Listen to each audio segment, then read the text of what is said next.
Instagram, Twitter, whole 9 yards. Follow us on Spotify right now for our latest episodes. On Spotify, search the First Inning Radio Show, Biggs Bomber 2011. And you'll find me along with Roger, the big Yankee fan. Say hello, Roger. Hello, good evening, DX Bomber. We are recording on December 26, 2019, the day after Christmas. And happy holidays, and Merry Christmas, and happy Ramadan, and Kwanzaa, and Hanukkah, and everything else for everyone. That's right, man. Whatever your religious Winter observance solstice, is, happy whatever it is. right? The winter solstice, Yeah, yeah. all that. Who people celebrate everything this year? It's just crazy. Oh, yes, absolutely, absolutely. And so we have discussed on our last radio show how the Yankees have signed Garrett Cole, and they have since then had the um, press conference introducing Garrett Cole. And Hal Steinbrenner was there, along with Brian Cashman and Lon Trost and Randy Levine and Aaron Boone and Garrett Cole, and Garrett Cole's wife was there, and they had the large press conference. Yeah, I mean, it was a great thing to get. It was. I mean, it was a must. A must to get Garrett Cole. I mean, they had to because without signing him, the Yankees don't really have a chance of winning anything without Garrett Cole, in my opinion. Well, yes, what it was is Houston Astros had that advantage of having both Verlander and Cole there. You know, the two super stud pitchers that were very powerful, and that's what actually gave the Astros the advantage over the Yankees, having those two lights out pitchers, more or less. You know, that really made it very difficult for the Yankees to uh, win a short series against them. And even when Cole did not have his best stuff pitching at Yankee Stadium, they uh, they pretty much had Garrett Cole pitch 7 scoreless innings, even though the Yankees came close with Didi Gregorius hitting that long shot to the outfield wall that got caught right at the wall. And even without his best stuff, he held the Yankees scoreless over 7 innings, and the Yankees did end up losing that series in 6 games. Yeah, so yeah, just like you said, Garrett Cole. I mean, he's gonna be good. I mean, definitely offensively and all that. I just hope he doesn't get hurt or anything. Because that's how Right, it goes, man. We seen it time and time again and again, where the Yankees signed this big player, whatever, whatever. He comes from God, and then he gets hurt, and then it's over, yes, and then you don't see him for no more. right. Well, for example, when you take it back to when I was a kid playing Little League, the Yankees signed Catfish Hunter, and he was a superstar pitcher for the Oakland A's, Catfish Hunter. And he came to the Yankees and immediately started to have arm problems as soon as he came to the Yankees. And then he did have a bit of a rebound year in '78. But once Catfish Hunter came to the Yankees, that's when he started having injury difficulties, and he was never quite the pitcher that he was with the Yeah. Oakland Athletics. That's why I say a lot of the times, just because you're a great pitcher somewhere else doesn't make you a great pitcher or player as a Yankee. Because some Right, some people just can't handle it. You know what I mean? They right, just can't handle the pressure. And and yeah, and, and there is a pressure of winning every day, you know? yes there is, yes there You is, know, and and these guys aren't used to that. no, no, New York is an entirely different animal. And if you're not winning, you're gonna hear it. Yes, And then they're not used to the constructive criticism that Yankee fans give. You know how that is. And and the media. yeah, so they have to learn how to just to play. Just go out and play. Right, Bernie Williams was quoted as saying that Garrett Cole is going may receive a lot of criticism because the Yankee fans are expecting a huge amount from Garrett Cole now because Garrett Cole has sign that $324 million contract.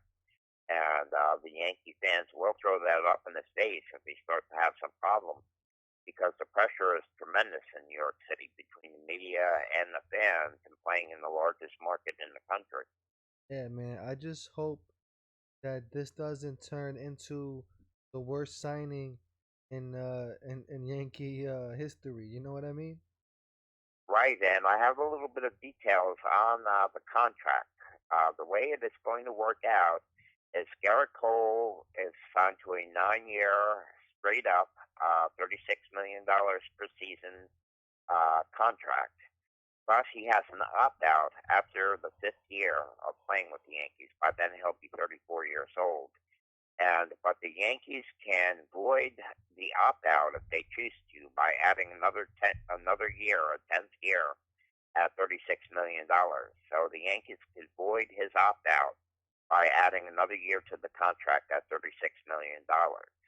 So that is how that works out there. They can let him exercise it after 5 years of pitching for the Yankees if they choose to, or they can void it by adding a 10th year. I don't know if he'll make 10 years. He could though. Right, but that's how they have it worked in. So, if it does not, if he is starting to decline a bit by the time he hits 34 years old, the Yankees could allow him to exercise that opt out if they choose to. But if he's still a stud pitcher, very much like Verlander is in his late 30s, they can void his opt out by adding that extra year.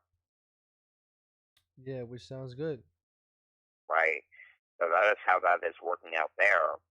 And also, Garrett Cole came to the press conference bringing the old sign when he was a kid during the 2001 season. Derek Jeter threw him a baseball, and some people made a sign for him saying Yankees stand forever, now and forever. And he brought that sign to the press conference and held it up and showed it at the press conference.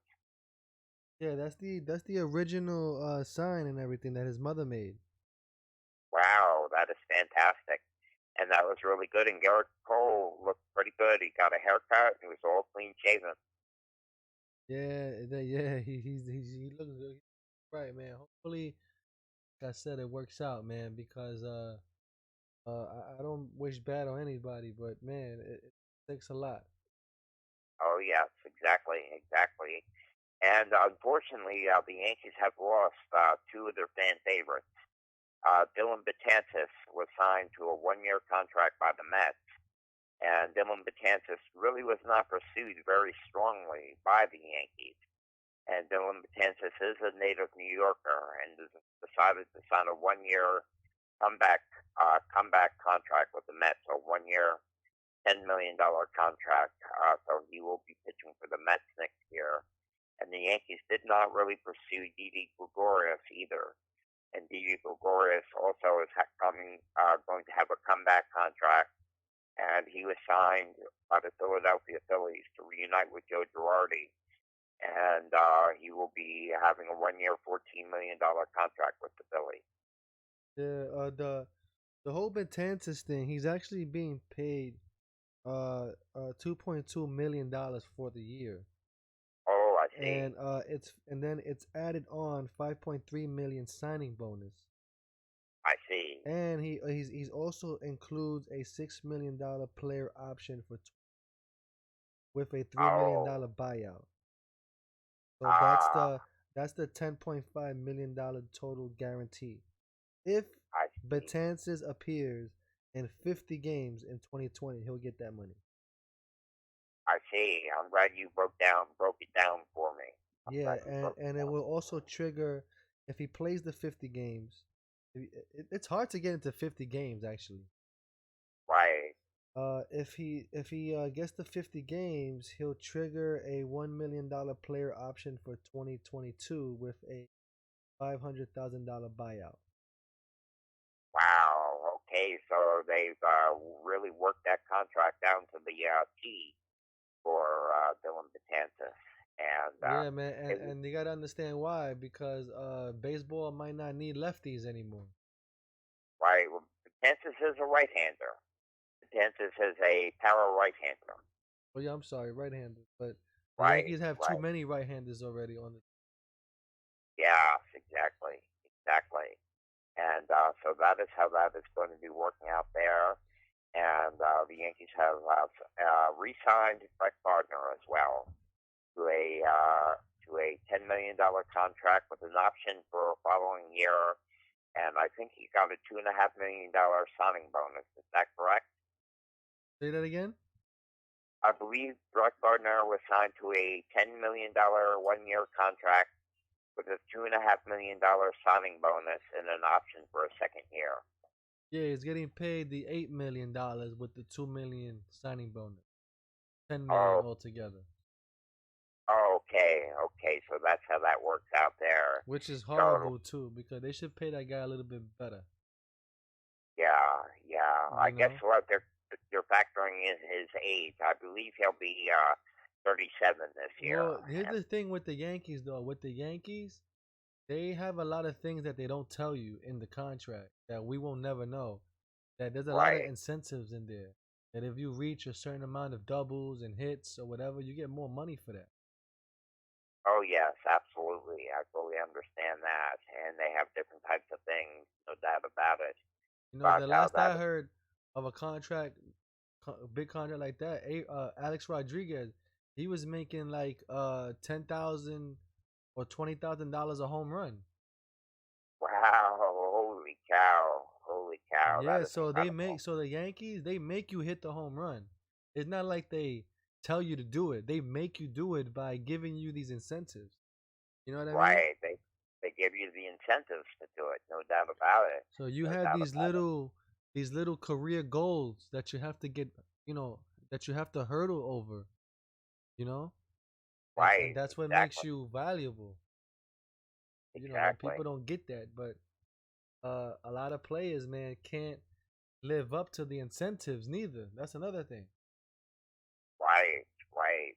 And that might change your game a little bit. You know, you don't want someone purposely swinging for the fences when a bunt will do, or getting a nice single through the infield will do. Exactly, exactly. Because he's thinking about getting that money. You know what I mean? Who knows Right. what a baseball player is thinking, but they have those in those contracts. They have those things in the contract like that, which is crazy. And now you gotta understand too that now the pitching rule now the pitcher has to face three batters now. Yes, that's right. And that really is changing the strategy of the game quite a bit. So the Joe Torres of managers won't be able to exist in this new world of baseball. I know, because many times they would bring in a pitcher and then make a change, then bring in another one after that, then make a change. But I know some of it might have something to do with the pace of play. But what I think would really help the pace of play is if they did add a conservative pitching clock. You know, one that would say that they have to be in their set position after 20 seconds. Well, they already have a clock, kind of. Right, You know that it's already there. People don't notice it that much, but there's already a clock that's been in Yankee Stadium forever. right. It's just that it's not enforced. You know, and No, how would they enforce it? no, it's really you don't really have to because the players they go uh uh they go before the time is done anyway. They pitch the ball before the time is done anyway. You know, Okay, it okay, I just gets see. bad when you got certain pitchers that do that, like Chris Sale does that, David Price does that. You know, they take forever to throw the ball, so now they tell you to speed it up. Chapman and Tanaka also take a long period of time. Yeah, they do, but they still get it under the time though. Oh, okay, You know, okay. That it feels like forever, but 30 seconds feels like a long time. You know, and they usually pitch the ball about 25, 30 seconds. right, right, right. And that is something there. And we have an interesting piece of history for today.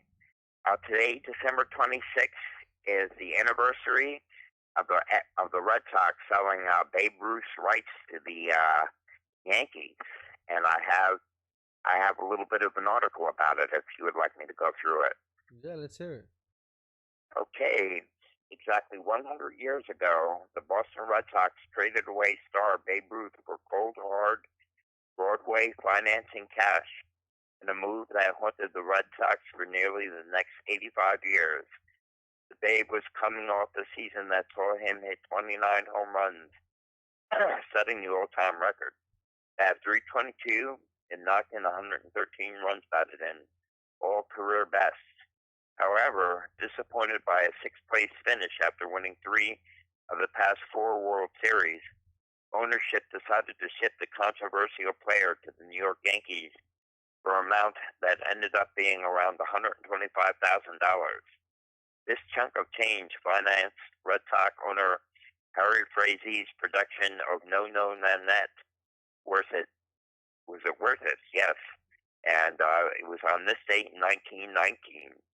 Over the Babe's next 13 seasons, all with the Yankees, he averaged 46 home runs, a 356 batting average, 138 runs in per season, completely smashing what many thought was a dominant season in 1919 with Boston. Red Sox owner Harry Frazee knew how good Babe was, but he justified the decision as shipping a selfish player off the team. On the contrary, Frazee believed that the team would do better even without the Babe slugging if their team was harmonious and unselfish.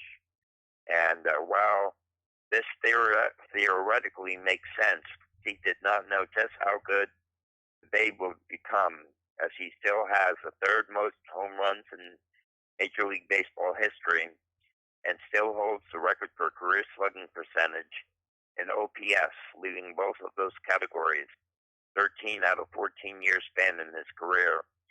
Babe Ruth was quite possibly the greatest player who ever lived, and this trade not only offset a dynasty in the Red Sox, winners of the 1915, 1916, and 1918 World Series before an 86-year, but also set the Yankees on a course to become the winningest franchise in sports history. Yeah, man, Babe Ruth, man. Man, that was some hell of a decade there, man. Watch that Oh guy yes, play. You know? and the thing about the Babe, was known for being gluttonous and doing a lot of drinking and a lot of eating and being a womanizer. But he loved children, and what the Babe really wanted to do at the end of his career, he ended up finishing his career with the Boston Braves for 1 season. But he really wanted to manage the Yankees, and Yankee ownership at that time said that they would consider having Babe manage them, but they really did not think Babe Ruth was manager material. So Babe felt very saddened by the fact that he was never able to manage the Yankees. Yeah, because they thought that his drinking would be in the way. Right. They felt that he had trouble managing himself, let Uh, alone managing, the same thing had been said of Billy Martin in, the 1970s and the 80s when he was hired and fired. Many people said Billy Martin could not manage himself, let alone manage other men. no, it's true. The people don't want those type of things representing their company. Right, Basically, bottom exactly. line, that's what it is. But you gotta understand though one thing. That's what makes Babe Ruth legendary because he was with the people, no matter what. Right, right, When people do those things, you become a fan of him. You know, right. even if you're not a baseball fan, and you see Babe Ruth and the Copacabana with you, you automatically become a fan because you see him in real life. You know, Oh so yes, and he loved children too, and he was very generous. so imagine if he never would have did those things. He wouldn't be Babe Ruth. It wouldn't have Right. been the same. It wouldn't have been the same because he wouldn't have been legend. Yes, he really interacted with people quite well, and Even though he hit the home runs and everything, what made him legend was his his social being outside with the public. Right, exactly, exactly. He really, and as I've said a couple of times already, that he loved children, and he would go to orphanages and places and visit with children, and he really was, the American sports star of the 1920s. Yeah, he He's sure featured was. in advertising, and that's for sure. But that is an interesting little tidbit that it's now 100 years, a century, since Babe Ruth first came to the Yankees. And people have to understand too. At that time period, when he was playing, there were players better than him as well at that time period. Oh yeah, You know, oh yeah. Ty Cobb, he was way bigger than Babe Ruth at that time period. Well, actually, what was happening by that point, Ty Cobb actually had his heyday in the earlier part of the century, in the 1900s. And by the time the 1920s came around, Ty Cobb was getting older. Yeah, but he was still a hype in baseball. You know what I mean? Right, He was still like right. legendary. You know, Babe Ruth was still a puppy. You know, he wasn't even thought of being legendary yet. You know, so But the that thing, the thing about Ty Cobb though was he was a very nasty personality. yeah, yeah, and what crazy and the crazy part about it was that the fans they liked that. Just they enjoyed Yeah, that. You know, they enjoyed him spiking somebody at second base. That was and like pure entertainment. but he was also just a terrible individual, a Yeah. miserable person, a racist. He was an awful type of individual. Well, He really was. didn't he fight in the Revolutionary War?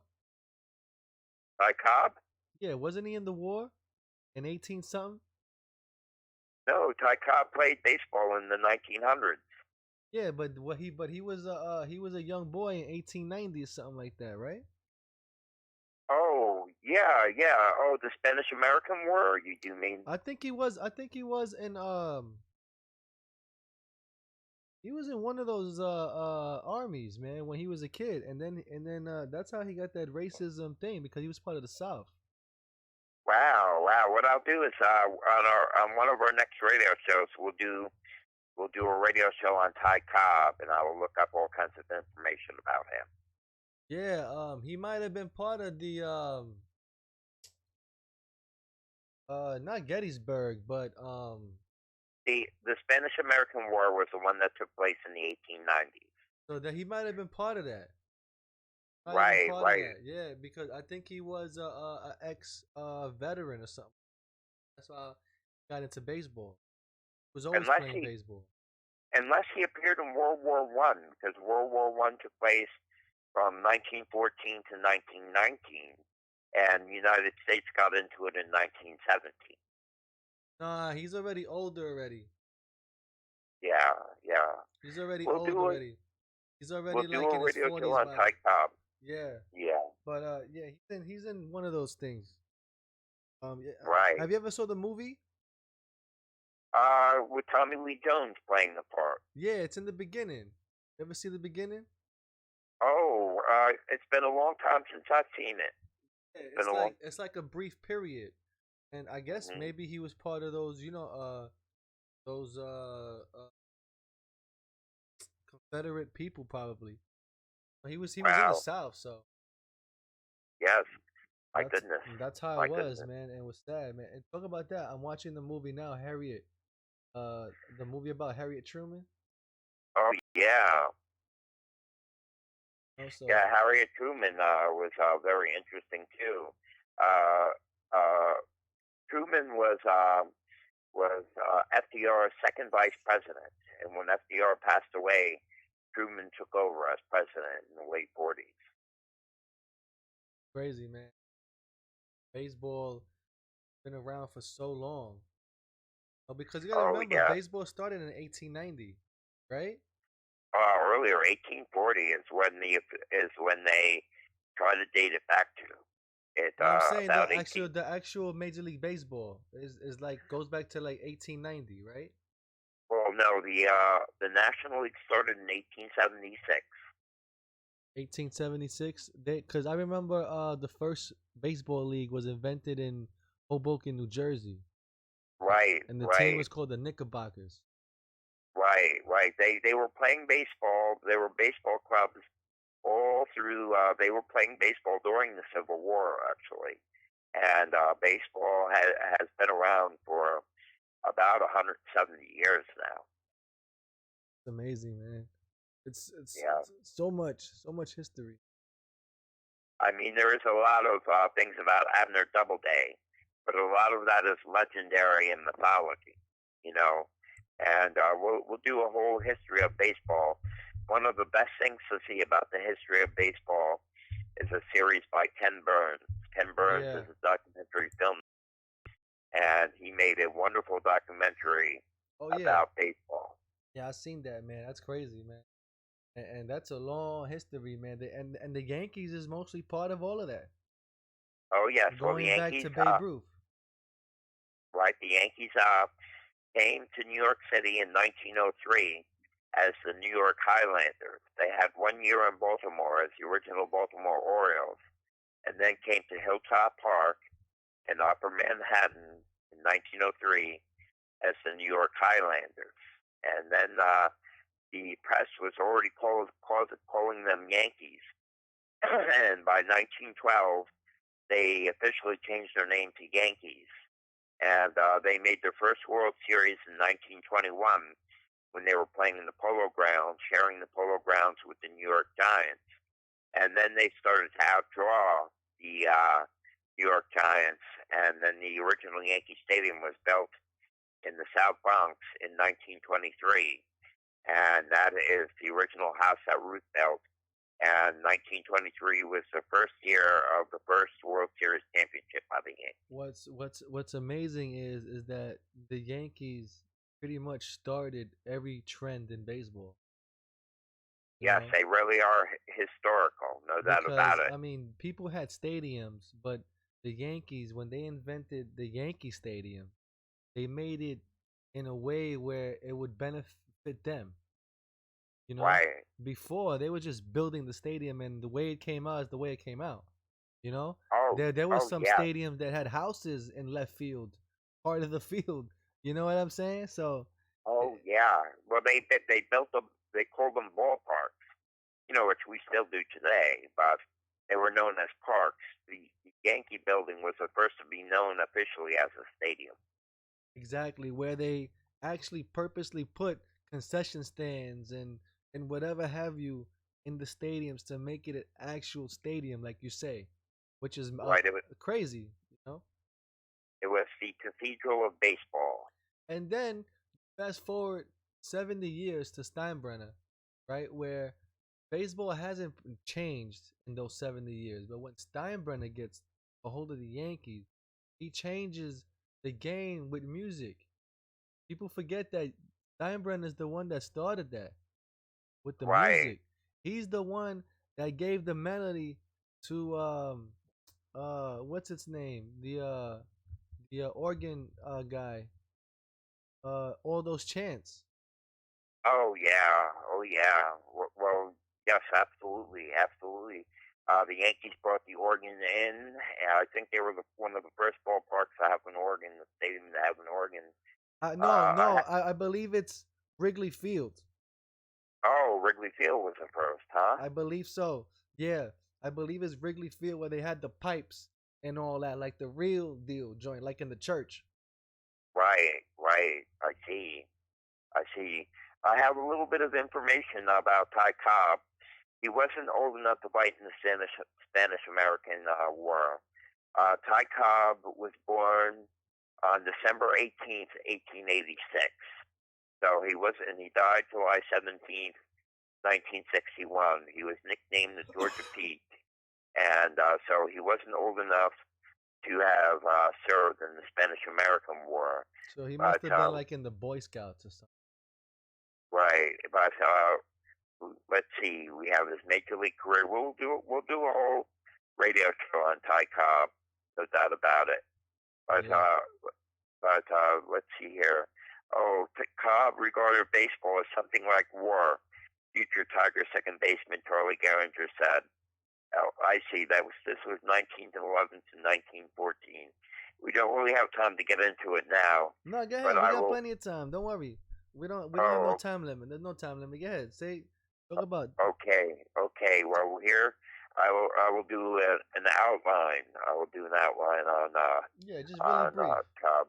Okay, here we are. Let's see. Uh, let's see here. I'll see what I can find. There's all kinds of things. Okay. Tyrus Raymond Cobb. He was born December 18th, 86, and he passed away July 17th, 1961. He was nicknamed the Georgia Peach, who was an American Major League Baseball outfielder. He was born in rural Narrows, Georgia. Cobb spent 22 seasons with the Detroit Tigers, the last 6 as the team's player manager, and finished his career with the Philadelphia Athletics. In 1936, Cobb received the most votes of any player on the inaugural Baseball Hall of Fame ballot, receiving 222 out of a possible 226 votes, 98.2%. No other player received a higher percentage of votes until Tom Seaver in 1992. In 1999, editors at the Sporting News ranked Ty Cobb third on their list of baseball's 100 players. Cobb is widely credited with setting 90 Major League Baseball records during his career. His combined total of 4,065 runs scored and runs batted in after adjusting for home runs is still the highest ever produced by any Major League player. He still holds several records as of the end of the 2018 season, including the highest career batting average, 366, or 367, depending on the source. The most career batting titles with 11 or 12, depending on the source. He retained many other records for almost a half century or more, including most career hits until 1985, 4,189, or 4,191, depending on the source. Most career runs, 2,245 until 2001. Most career games played, 3,035, and at bats, 11,429. And the modern record for most career stolen bases, 892, until 1977. Still holds the career record for stealing home 54 times and stealing second base, third base, and home in succession 5 times. And that's the youngest player ever to compile 4,000 hits and score 2,000 runs. Cobb ranks 5th all time in number of games played and committed 271 errors, the most by any American League outfielder. Cobb's legacy, which includes a large college scholarship fund for Georgia and financed by his early investments in Coca-Cola and General Motors, has been somewhat tarnished by allegations of racism and violence, largely stemming from a couple of largely discredited biographies that were released following his death.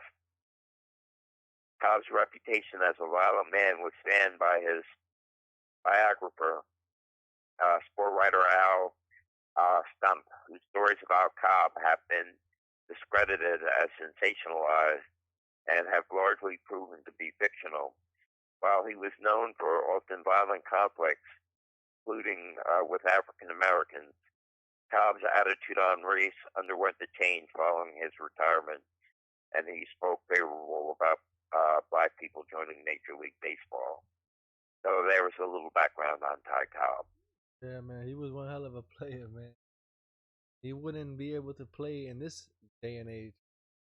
I'll tell you that much. Right, But fast right. forward to 2019, with the signing of Garrett Cole and everything, and I don't know if they will ever bring up the tax threshold, but it could be possible that the Yankees could lose Aaron Judge in the next 3 years. Yes, I don't want to think about that, but I think Aaron Judge is so iconic, even at his young age. I know it's weird to call someone iconic when they've only been with the Yankees for 3 seasons, but I think Aaron Judge is such a part of the Yankees that the Yankees will do everything possible to have him be a career Yankee, very much like Derek Jeter was. because he might be asking for too much money, and the Right, Yankees might not want to pay that money. right. But I'm afraid that we might have to end our show here. My voice is starting to go a little bit. And but we had a good radio show that was over a half hour, and but my voice is going a little bit tonight. Oh, okay, man, no problem. We'll end it there. But I want everybody to go to Spotify, check out the last episodes that we put up there, and check those out. Just search the First Inning Radio Show, Biggs Bomber 2011, and you can hear everything there. And check us out. And follow me on Instagram and Twitter as Biggs Bomber 2011. So so long, everybody, and we'll see you folks on the next one. Take care. See ya.